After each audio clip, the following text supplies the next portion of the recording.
bagaimana sistem saraf itu bekerja? Tentunya adanya sensory input ya. Sensory input itu dari panca indera kita ya, baik penglihatan, pendengaran, menghidu ya.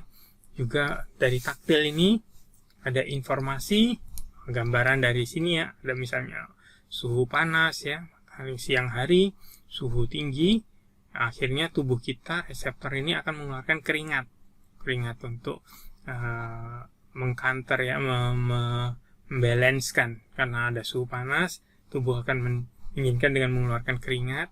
Nah, ini ada stimulus ya, panas ini dideteksi oleh reseptor dari kulit kita ya, dimana akan mengirimkan sinyal ke otak ya, yang akan terus akan membuat tubuh itu menjadi dingin dengan mengeluarkan keringat, atau akan berespon ya, menjadi motor neuron menuju ke efektor sehingga menuju ke ruangan ber-AC atau ke ruangan yang ada kipas angin supaya lebih suhu panas itu menjadi lebih sejuk karena kena angin ataupun AC. Ini terintegrasi ya dengan di saraf. Sistem saraf ini mengintegrasikan sehingga motor outputnya adalah, misal contoh adalah kita tersentuh panas api ya, lilin, tangan kita akan berespon untuk mengangkat, adanya refleks movementnya, ada gerakan refleks ya dari reseptor di kulit ya, akan berespon ke medula spinal dan kembali lagi langsung ke efektor yang di jari tangan untuk mengangkat. Nah, ini refleks motorik yang bisa terjadi ya pada sistem saraf pada tubuh kita. Nah, bagaimana kalau terjadi lesi pada sistem saraf manusia?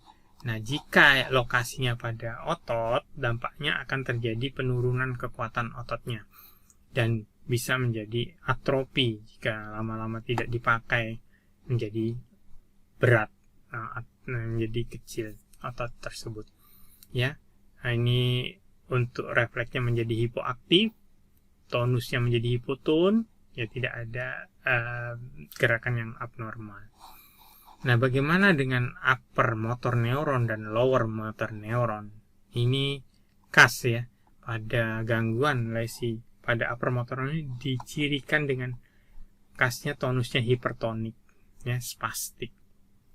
Nah, beda dengan lower motor neuron yang terkena, lokasi lesinya pada LMN ya, singkatannya dari lower motor neuron, dampaknya adalah flaccid tonusnya. Itu ya perbedaannya yang khas. Kemudian ini saraf craniosalis dan spinalis. Saraf craniosalis ada 12 ya. Ingat ya, olfactorius, optik, oculomotor, trochlear, trigeminal, abducens, facial, vestibulocochlear, glossopharyngeal, vagus, aksesori, dan hipoglosal. Sedangkan spinal cord ini terdiri dari ada 8 ya, saraf dari cervical spinal nerves ya. Di sini sebenarnya tulangnya ada 7, cuman di atas C1 itu ada C0 ya, ini itu ada persarafan juga ya, jadi ada 8 pasang.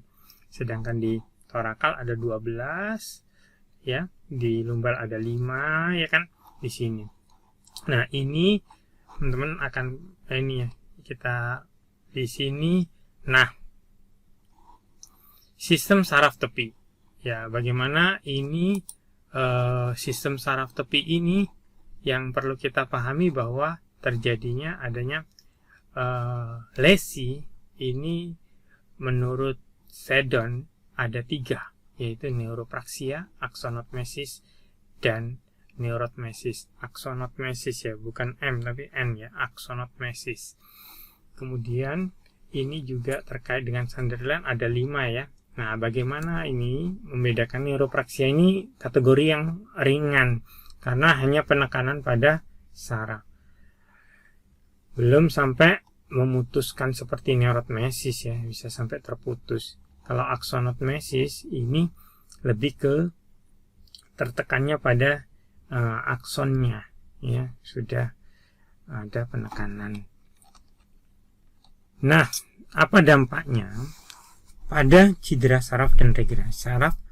Nah, di sini ya, jika terjadi kerusakan atau injury, luka, dampaknya kalau hanya akson ini akan proses pemulihannya, kalau hanya neuropraksia ini bisa segera pulih ya, tidak terputus ya jalurnya yang menuju otot. Tapi kalau misalnya sudah menekan dan sampai aksonotmesis juga sampai neurotmesis, sehingga terjadi pemutusan di sini. Nah, ini dampaknya akan adanya degenerasi Wellerian ya. Di sini yang disebut degenerasi Wellerian, yang mana yang bagian distal itu akan mengalami hilang kontak.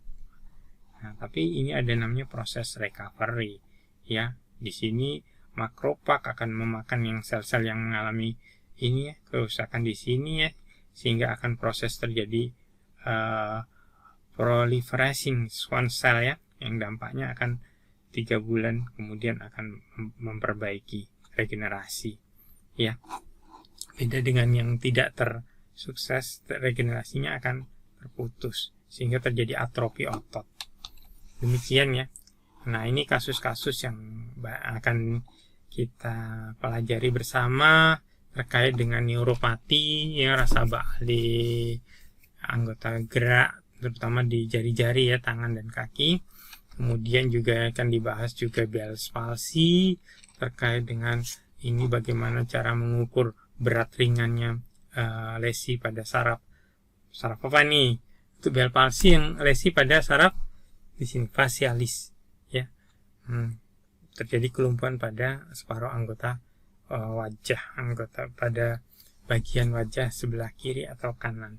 Nah, ini terjadi kelumpuhan, bahkan tidak bisa menutup mata ya, yang berat ya.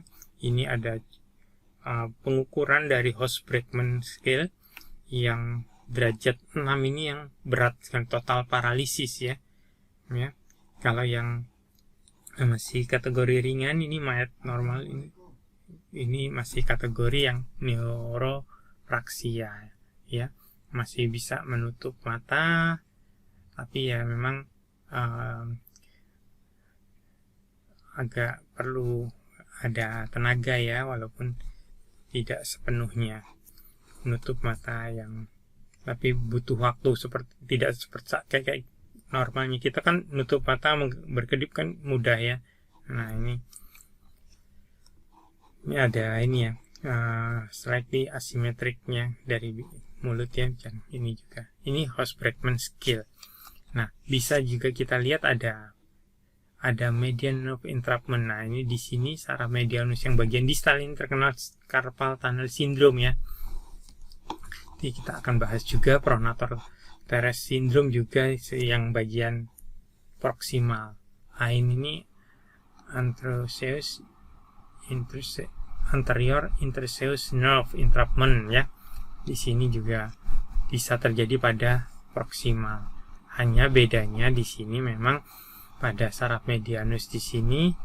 Nah, jika yang terkena bagian distal, kita tahu ya bahwa akan terjadi carpal tunnel syndrome yang rasa baal di sini ya, pada bagian ibu jari, telunjuk dan jari tengah di sini. Ini akan mengalami baal dan kadang disertai nyeri. Juga kalau yang bagian saraf medianus yang lesi pada bagian proksima, nah ini lihat dulu, yang mengalami gangguan itu motorik saja, kelumpuhan, ini disebut anterior interosseous nerve entrapment, hanya motoriknya, artinya kelemahan ya, tidak, tapi masih bisa merasakan. Tapi kalau gangguan merasakan juga dan juga kelemahan, itu disebut pronator teres syndrome. Jadi ada dua, sensorik dan motorik, yang mengalami gangguan pada pronator teres syndrome. Nah, drop foot. Nah, pada drop foot ini terjadi lesi ya pada peroneus profundus, peroneus communis ya. Dampaknya mengalami kesulitan untuk mengangkat ankle-nya ya. Jadi dorsifleksi mengalami keterbatasan. Nah, pada fisioterapi gangguan neuromuskuler 2 ini kita perlu pahami bahwa pentingnya fisioterapis berperan dalam meningkatkan kemampuan gerak dan fungsi pada sejumlah kondisi gangguan neurologis ya, yang tentunya seperti tadi ya, ada neuropati, ada Bell palsy, ada carpal tunnel syndrome ya, ada lesi plexus brachialis, lesi plexus lumbosacralis. Ini dampaknya akan memiliki efek nyeri, lingkup gerak sendinya terbatas, mobilisasinya terganggu, aktivitas fungsional dan kemampuan fungsionalnya menjadi terhambat ya. Nah, ini maka tujuan kita di sini sebagai fisioterapis nantinya akan mengembalikan gerak dan fungsi sebaik mungkin dan memberikan peningkatan kualitas hidup dan kemandirian pasien.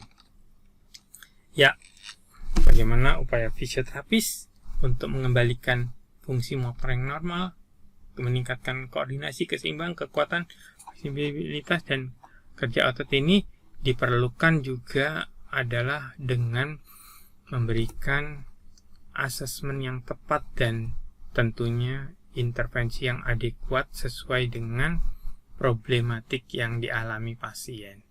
Itu ya pendekatan kita. Pendekatannya berfokus pada bagaimana melatih sistem saraf ya. Ingat ya, sistem saraf dan otot ya, neuromuskuler. Kita tingkatkan sistem saraf dan ototnya untuk memperbaiki fungsi motoriknya, untuk mengembalikan gerakan yang normal kembali. Nah, diharapkan pada konsep Carr and Shepard membuat terapi yang berorientasi, yang perlu ditekankan juga dengan ini pasien diaktifkan. Jadi keterlibatan aktif pasien dalam latihan ini sangat penting sehingga akan menimbulkan berpikir dan menimbulkan neuroplastisitas pada saraf yang mengalami lesi. Demikian, saya ucapkan terima kasih dan semoga sukses. Mohon maaf apabila ada kata yang salah. Selamat belajar. Terima kasih. Sampai bertemu kembali di pertemuan berikutnya.